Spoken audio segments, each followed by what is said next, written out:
Bom dia, nós vamos passar a meditação na palavra do Senhor.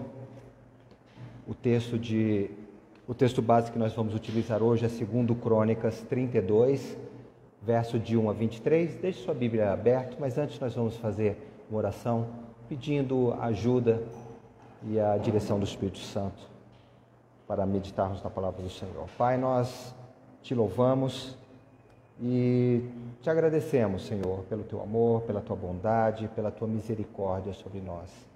Te agradecemos por podermos estar reunidos aqui para prestar um culto ao Senhor, te adorar, expressar o nosso amor, a nossa gratidão, os nossos louvores ao Senhor. Pai, agora pedimos a direção do teu Espírito Santo, a ajuda, na verdade, do teu Espírito Santo sobre nós, para podermos meditar na tua palavra, Pai. Fale aos nossos corações, a cada coração aqui, aqueles que vão nos assistir pela internet, que o Senhor ministre as nossas vidas de acordo com a tua santa vontade, de acordo com a necessidade de cada um, em nome de Jesus. Amém. 2 Crônicas, capítulo 32, o texto bastante conhecido, diz assim: Depois dessas coisas e desta fidelidade, veio Senaqueribe, rei da Síria, entrou em Judá e acampou-se contra as cidades fortificadas e intentou apoderar-se delas.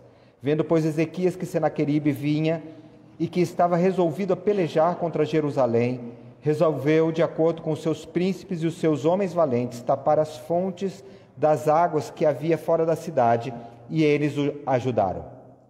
Assim, muito povo se ajuntou e taparam todas as fontes, como também o ribeiro que corria pelo meio da terra. Pois diziam: por que viriam os reis da Assíria e achariam tantas águas? Ele cobrou ânimo, restaurou todo o muro quebrado e sobre ele ergueu torres. Levantou também outro muro por fora, fortificou a Milo na cidade de Davi e fez armas e escudos em abundância. Pôs oficiais de guerra sobre o povo, reuniu-os na praça da porta da cidade e lhes falou ao coração, dizendo: sede fortes e corajosos, não temais, nem vos assusteis por causa do rei da Síria, nem por causa de toda a multidão que está com ele, porque um há conosco maior do que o que está com ele. Com ele está o braço da carne, mas conosco o Senhor, nosso Deus, para nos ajudar e para guerrear nossas guerras. O povo cobrou ânimo com as palavras de Ezequias, rei de Judá. Depois disso, Senaqueribe, rei da Síria, com todo o seu exército, sitiava Laquis, enviou os seus servos a Ezequias, rei de Judá, que estava em Jerusalém, dizendo: assim diz Senaqueribe, rei da Síria: em que confiais vós para vos deixar de sitiar em Jerusalém? Acaso não vos incita Ezequias para morrerdes à fome e à sede, dizendo: o Senhor nosso Deus nos livrará das mãos do rei da Síria?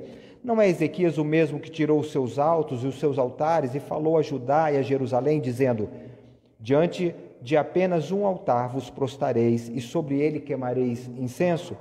Não sabeis vós o que eu e meus pais fizemos a todos os povos da terra? Acaso puderam de qualquer maneira os deuses das nações daquela terra livrar o seu país das minhas mãos? Qual é de todos os deuses daquelas nações que meus pais destruíram, que pôde livrar o seu povo das minhas mãos, para que vosso Deus vos possa livrar das minhas mãos? Agora, pois, não vos engane Ezequias, nem vos incite assim, nem lhe deis crédito, porque nenhum Deus de nação alguma, nem de reino algum, pôde livrar o seu povo das minhas mãos, nem das mãos de meus pais, quanto menos vos poderá livrar o vosso Deus das minhas. Os seus servos falaram ainda mais contra o Senhor Deus e contra Ezequias, seu servo. Senaqueribe escreveu também cartas para blasfemar do Senhor, Deus de Israel, e para falar contra ele, dizendo: assim como os deuses das nações de outras terras não livraram o seu povo das minhas mãos, assim também o Deus de Ezequias não livrará o seu povo das minhas mãos. Clamaram os servos em alta voz em judaico contra o povo de Jerusalém, que estava sobre o muro, para os atemorizar e os perturbar, para tomarem a cidade. Falaram do Deus de Jerusalém, como dos deuses dos povos da terra, obras das mãos dos homens. Porém, o rei Ezequias e Isaías, o profeta, filho de Amós, oraram por causa disso e clamaram ao céu. Então o Senhor enviou um anjo que destruiu todos os homens valentes e os chefes e os principais do arraial do rei da Síria.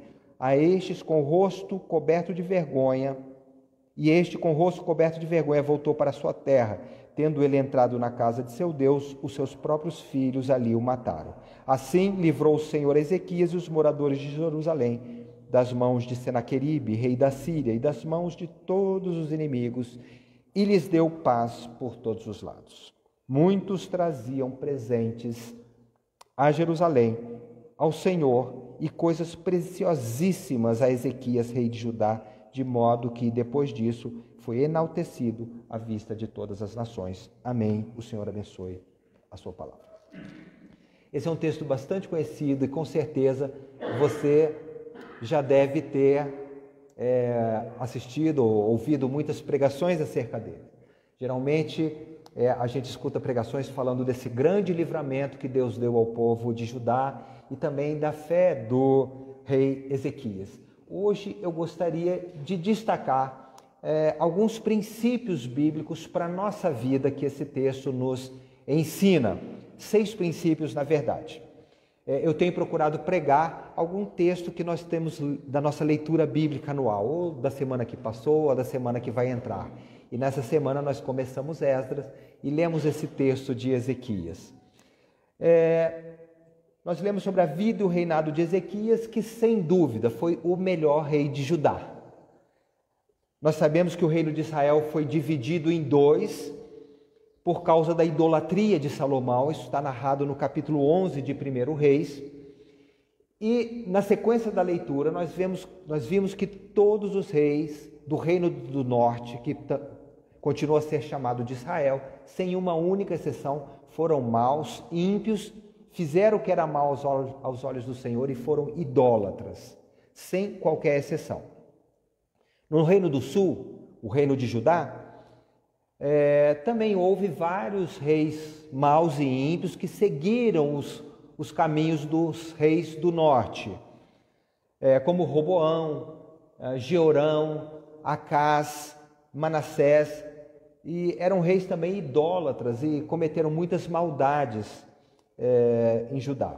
Mas ao contrário do que aconteceu em Israel, em Judá houve também reis bons e piedosos que seguiram os caminhos do Senhor. Vários deles, na verdade, buscaram a Deus, andaram nos mandamentos do Senhor e não se desviaram deles, promoveram reformas espirituais, reformaram o edifício do templo muitas vezes, restauraram o culto ao Senhor, trouxeram o povo de volta a Deus e renovaram a aliança do povo com o Senhor, destruíram e derrubaram os ídolos e os altares que o povo fazia na terra.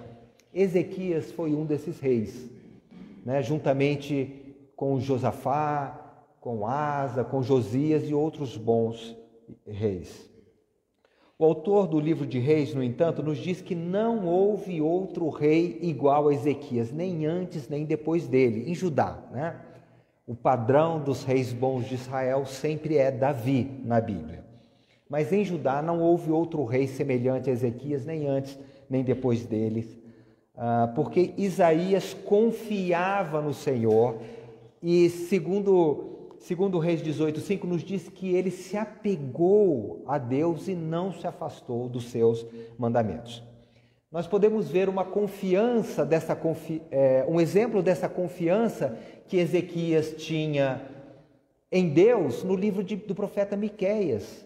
O Senhor mandou Miqueias profetizar que ele destruiria Jerusalém, no capítulo 3 de Miqueias, e Ezequias, que era o rei, se humilhou, buscou a Deus, e o Senhor ouviu a sua oração, e essa profecia não se cumpriu nos dias dele. Ela acabou se cumprindo, mas não nos dias dele, foi se cumprir bem depois.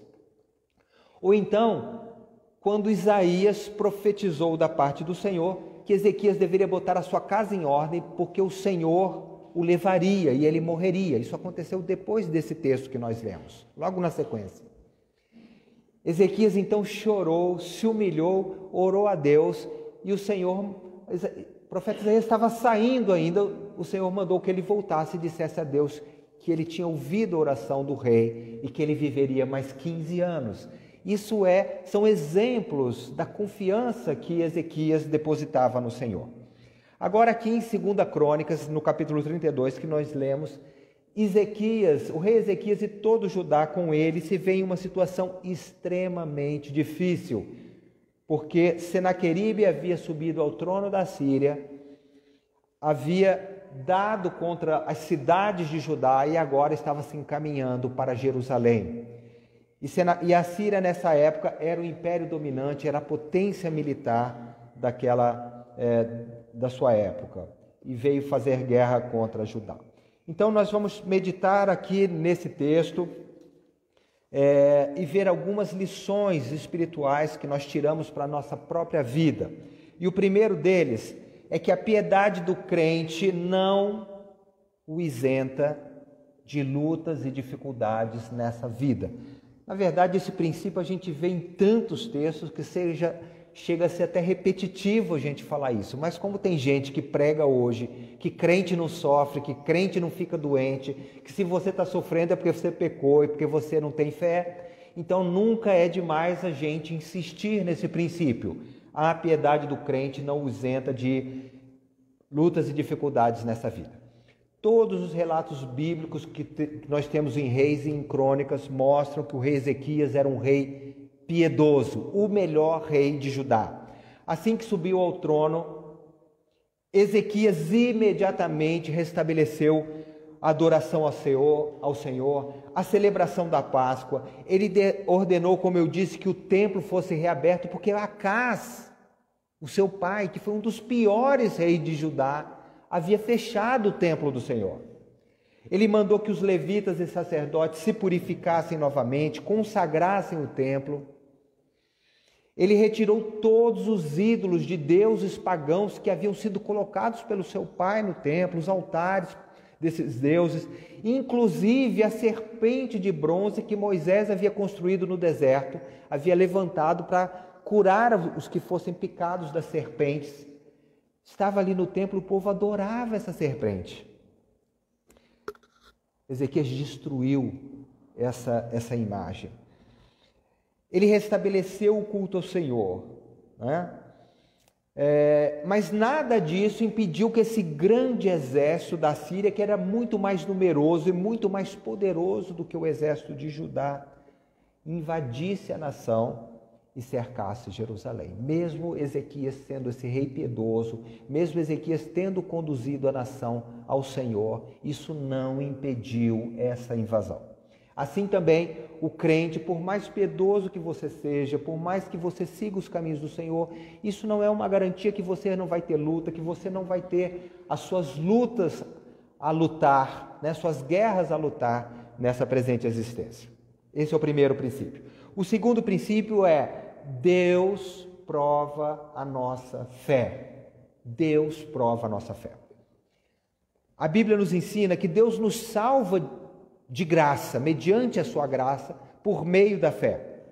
E a Bíblia também nos convida, vez após vez, a termos fé no Senhor e na sua palavra. Porém, uma vez que nós tenhamos crido, nossa fé será provada pelo Senhor, para que nós possamos exercitar a nossa fé e ela possa crescer. Por exemplo, Paulo diz que Abraão é o pai da fé. E de fato, quando Abraão já era velho, com 75 anos, Deus prometeu que ia dar um filho para ele. E depois que esse filho da promessa, que foi Isaque, nasceu, o Senhor afirmou a Abraão que em Isaque seria chamada a sua descendência, porque Abraão tinha tido um filho com a escrava. Ele falou: não, a sua descendência não virá do filho da escrava, mas virá do filho da promessa. Porém, quando Isaque completou 12 anos, Deus chegou para Abraão e fala: me ofereça esse seu filho em sacrifício. Eu vou trazer a sua descendência por ele, agora você me ofereça ele em sacrifício. E Abraão não duvidou.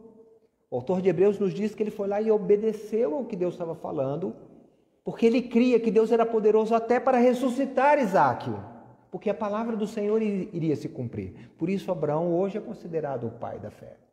Mas a fé dele precisou ser provada, para saber para ele saber se ele cria ou não na palavra do Senhor.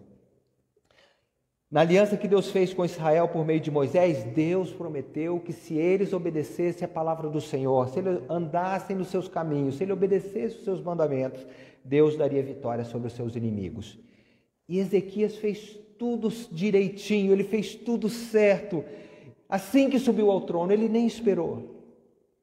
Ele fez o povo voltar para Deus, ele reabriu e reformou o templo, restabeleceu o culto, acabou com a idolatria em Judá. E agora tinha um exército enorme marchando para cercar Jerusalém, a maior potência militar daquela época, exigindo que ele se rendesse. Deus prova a nossa fé. Ele prometeu as coisas, ele prometeu as bênçãos, aí ele vem e parece que tudo vai dar errado, porque Deus prova a nossa fé.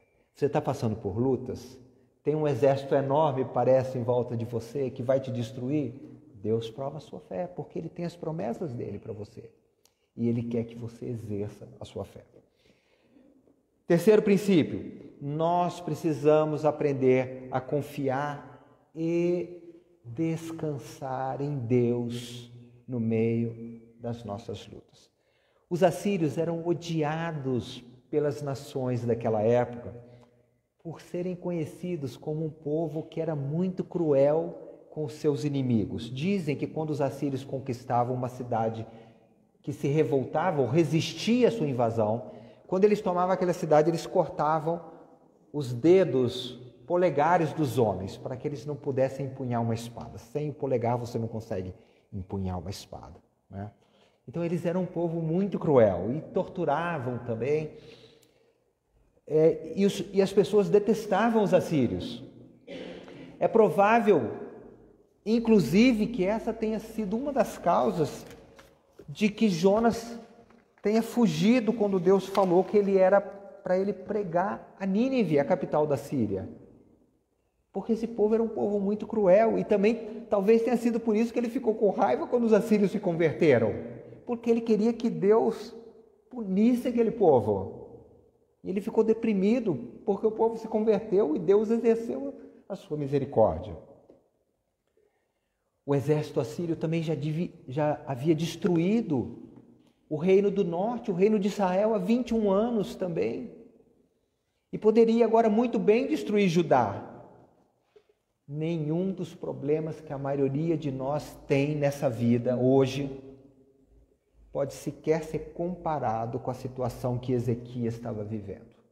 Pega o seu maior problema, o problema mais difícil, aquilo que te tira mais a paz. Isso não é nada perto do que Ezequias estava vivendo e o povo de Jerusalém. O destino de toda a nação estava em jogo. Se eles fossem derrotados, provavelmente Judá deixaria de existir, assim como o reino do norte tinha sido destruído. Com a destruição de Judá, viria também a destruição de suas cidades. O rei e as demais lideranças provavelmente seriam mortos. E quem sobrasse, quem permanecesse, ia ser feito escravo, ia ser mandado para o exílio. Apesar disso, o texto nos diz que o rei Ezequias colocou toda a sua confiança em Deus e exortou o povo a não temer aquela ameaça. Toda a sua vida pode acabar ali, você vai ser morto, sua família pode ser morta, o seu país não vai mais existir, sua cidade vai ser destruída. E Isaías fala, não temam. Tenham bom ânimo, foi o que Ezequias falou.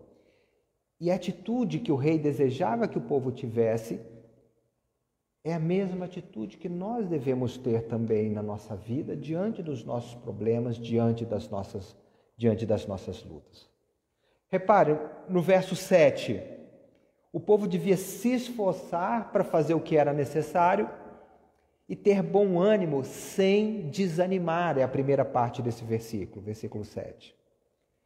Na segunda parte, não temam nem fiquem assustados com essa ameaça. Na revista atualizada está assustado, né? essa palavra aqui é aquela expressa um desmaio, sabe quando você tem uma notícia terrível, aquela sensação que a gente tem, parece que o nosso mundo vai desabar na nossa cabeça, que o chão vai se abrir, vai nos engolir. É o que essa palavra aqui expressa. Ezequias falou assim, não fiquem assim, assustados, com essa sensação de desamparo. Confiar em Deus significa crer que o Senhor tem todo o poder no céu e na terra. Crer que Ele está no controle de todas as situações, da nossa situação, que Ele se importa conosco e que Ele agirá de acordo com seus santos e perfeitos desígnios para a nossa vida e para a vida das demais pessoas. Então, confiar em Deus é isso, crer que Deus é poderoso, que Ele está no controle, que Ele se importa com você, que Ele vai agir, no fim Ele vai fazer aquilo que Ele quer, aquilo que é a sua vontade, aquilo que Ele já decretou muito antes. Veja no final do verso 7, início do verso 8, por que Isaías confiava em Deus e por que ele exortou o povo a confiar em Deus? Porque há um maior conosco do que com ele, o rei Senaqueribe. Com ele está o braço da carne, mas conosco o braço do Senhor, nosso Deus, para nos ajudar e para guerrear as nossas guerras. Amém, irmãos? Nós precisamos confiar no Senhor, porque o Senhor está conosco para nos ajudar e para lutar as nossas guerras. Não para a gente ficar sentado e esperando Deus fazer alguma coisa, mas para a gente a luta, porque o Senhor vai te ajudar. O Senhor está com você, Ele vai te ajudar. Essa é a fé que Deus requer de nós, que nós depositemos nele toda a nossa confiança. E quando a gente faz isso, o resultado é aqui, que está no verso 8, na segunda parte do verso 8, que o cronista diz, e o povo descansou nas palavras de Ezequias, rei de Judá. O povo descansou quando Ezequias falou assim, o Senhor está conosco. Enquanto nós permanecemos preocupados e agitados com os nossos problemas, porque é assim que a gente fica pensando, mas se isso acontecer, e se isso não acontecer, o que vai ser de mim, o que vai ser do meu filho, o que vai ser de não sei o quê, do meu emprego, não é assim que a gente fica? Preocupado, agitado, ansioso, enquanto a gente permanece assim com os nossos problemas, nós ainda não depositamos no Senhor toda a nossa confiança. Então, apenas relembrando o primeiro princípio, a piedade do crente não o isenta de lutas e dificuldades nessa vida. Deus prova a nossa fé, não significa que você fez nada errado. Se você tem fé, a sua fé vai ser provada.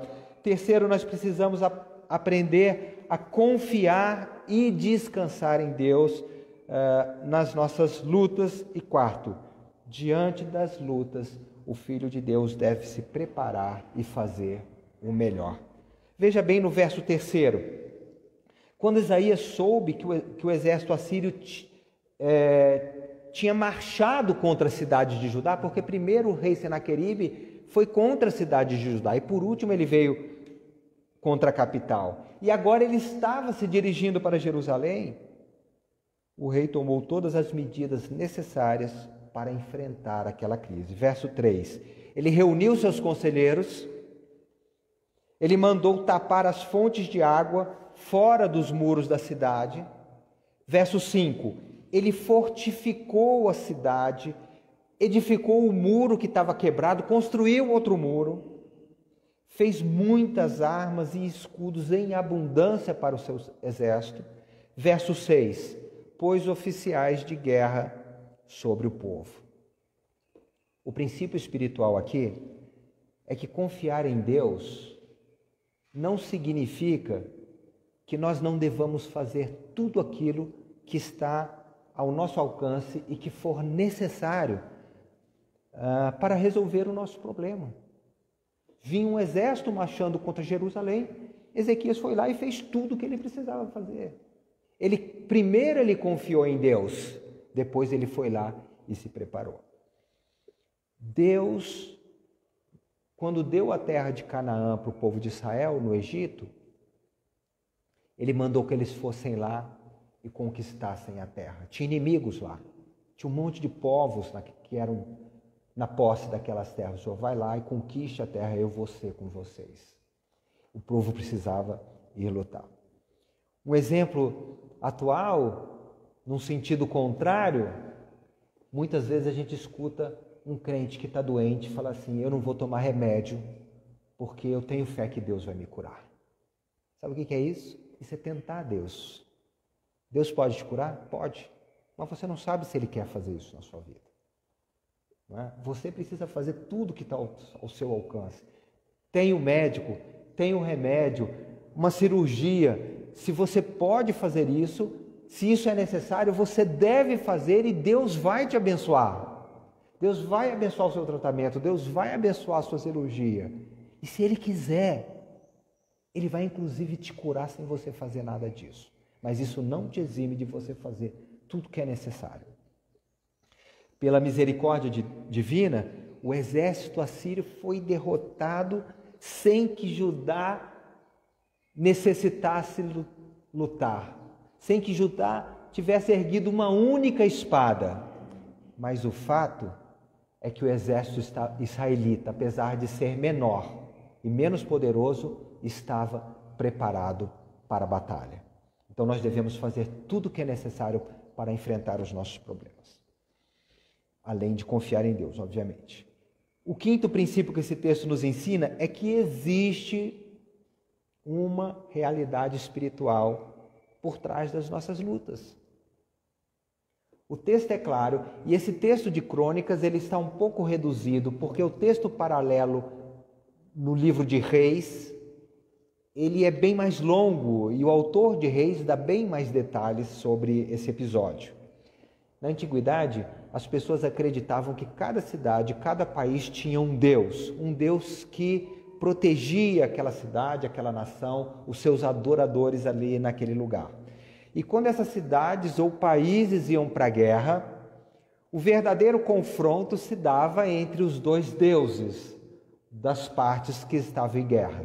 E quando uma dessas partes saía vitoriosa, havia essa sensação de que o meu Deus é superior, o meu Deus é mais poderoso do que o Deus daquela outra cidade, daquele outro país, porque ele me fez ganhar a guerra. E quando Senaqueribe soube que Ezequias estava se preparando para resistir à invasão, ele estava se preparando para a batalha, ele mandou os seus emissários falar ao povo de Jerusalém para que eles não deixassem o rei Ezequias os enganar, porque o Deus deles não poderia resistir a Senaqueribe. E ele cita como exemplo que nenhum dos deuses dos povos que ele e os seus pais conquistaram puderam resistir à força e ao poder da Síria. E por que o Deus de Israel ia poder? Não, eles iam ser dominados como essas demais nações. E tanto o autor de Crônicas quanto o autor dos Reis, eles nos dizem que esta afronta não foi contra Ezequias, essa afronta foi uma afronta contra o próprio Deus. E o autor de Crônicas nos mostra que a oração de Ezequias foi respondida por meio do profeta Isaías, e o profeta disse que não vai entrar nessa cidade. Eu juro por mim mesmo e por amor de Davi que ele não vai entrar, e que Deus o ia levar de volta para si. Então, esse texto nos mostra a realidade espiritual que existia por trás desse evento histórico, não é? E Paulo nos lembra que existe essa realidade espiritual que transcende a nossa vida, as nossas circunstâncias, transcende aquilo que a gente pode ver quando ele diz que a nossa luta não é contra a carne, contra sangue, mas contra os principados e as potestades, contra as forças espirituais do mal nas regiões celestiais em Cristo Jesus. Quando nós cremos em Cristo, e nós recebemos a salvação que Deus gratuitamente nos oferece, nós passamos a fazer parte de um reino, não é? O reino de Deus. E o Senhor nos tira do reino das trevas e nos transporta para o reino do Filho do seu amor, que é Jesus. Só que o reino das trevas estão em guerra com o reino de Deus. E nós passamos a fazer parte desta luta, não é? Então, na nossa vida, nas nossas lutas, nós podemos ver o problema que nós temos com o nosso chefe, nós podemos ver o problema que nós estamos enfrentando com o nosso filho, com a nossa filha, nós podemos ver as dificuldades que nós enfrentamos no nosso casamento, mas por trás de tudo isso, existe uma realidade espiritual que está ali para nos influenciar, para nos destruir, nos fazer desanimar. E o crente precisa entender isso daí. Não adianta você ir lá e brigar com o seu chefe, brigar com o seu filho, brigar com o seu marido, com a sua esposa. Você precisa entender essa realidade espiritual. Nós precisamos entender essa realidade espiritual. E a maioria das nossas batalhas deveriam ser ganhas em oração, como Ezequias fez, porque é nessa esfera espiritual que as coisas são definidas, não é na esfera terrena. Então nós confiamos em Deus por causa disso, porque é na esfera espiritual que as coisas são resolvidas. Então reconhecer a existência dessa esfera espiritual, dessa realidade espiritual por trás das nossas lutas é muito importante. E como último princípio, eu destaco que Deus tem um propósito em todas as coisas. Se você for no versículo 23, o último versículo que nós lemos, nós vemos: muitos traziam presentes a Jerusalém, ao Senhor, e coisas preciosíssimas a Ezequias, rei de Judá, de modo que depois disso foi enaltecido à vista de todas as nações. Com a derrota do exército assírio, o nome de Deus foi glorificado. Porque todas as nações ficaram sabendo disso aqui, irmãos. Às vezes a gente acha que não tinha televisão, não tinha rádio, e as pessoas nessa época não ficavam sabendo, mas ficaram sabendo de todas as coisas, né? Então todas as nações daquela região ficaram sabendo do que Deus havia feito. E como eu disse, as pessoas, elas acreditavam que essas guerras primariamente eram guerra entre os deuses das nações. E quando o exército assírio, muito mais poderoso, foi derrotado, as pessoas, mesmo os pagãos, eles glorificaram a Deus dizendo: o Deus de Israel é um Deus poderoso. O Deus de Israel é um Deus mais forte do que o Deus da maior potência militar que existe. Então Deus tem um propósito em todas as coisas, muito embora tudo isso aqui que nós lemos possa ter causado muito desconforto ao povo, ao rei, muito medo, muita ansiedade, né? Aquilo, quando a gente está diante de um perigo extremo, mas Deus tem um propósito em tudo isso, como Deus tem um propósito na sua vida, Deus tem um propósito nas suas lutas, Deus tem um propósito nas dificuldades que você enfrenta, mesmo que você não consiga entender na hora. O nome de Deus foi glorificado e o rei Ezequias foi exaltado. Então, nas nossas lutas, ser crente não nos isenta de lutas e dificuldades. Deus prova a nossa fé. Nós precisamos aprender a confiar e descansar em Deus no meio das nossas lutas. Mas nós também devemos fazer tudo aquilo que é necessário para enfrentar o nosso problema. Você deve reconhecer que existe uma realidade espiritual por trás, subjacente às suas lutas e dificuldades. E você deve travar essa batalha espiritual em oração, clamando ao Senhor, confiando no Senhor. E por fim, você deve saber que Deus tem um propósito em todas as coisas. Mesmo nesse momento difícil que você passa, que todos nós passamos, na verdade, Deus tem um propósito em todas as coisas. E no final, quando nós nos mantemos fiéis ao Senhor, no meio das nossas lutas e no meio das nossas dificuldades, o resultado é que o nome de Deus sempre é glorificado. Amém? Esse texto é muito rico e nós podemos tirar muitas lições dele, mas eu destaquei essas 6 para que o Senhor nos edifique nessa manhã. Oremos. Pai, eu te agradeço pela tua palavra, Senhor, porque Essa palavra transforma a nossa vida. E essa palavra também transmite vida a nós, Pai, vida espiritual, para que nós possamos viver a nossa existência aqui nessa terra, glorificando o Seu nome, Senhor, lutando sim as nossas guerras, mas sempre nessa confiança e nessa certeza de que o Senhor está conosco. Muito obrigado, nós te louvamos, nós te adoramos. Em nome de Jesus. Amém. Deus abençoe a sua vida.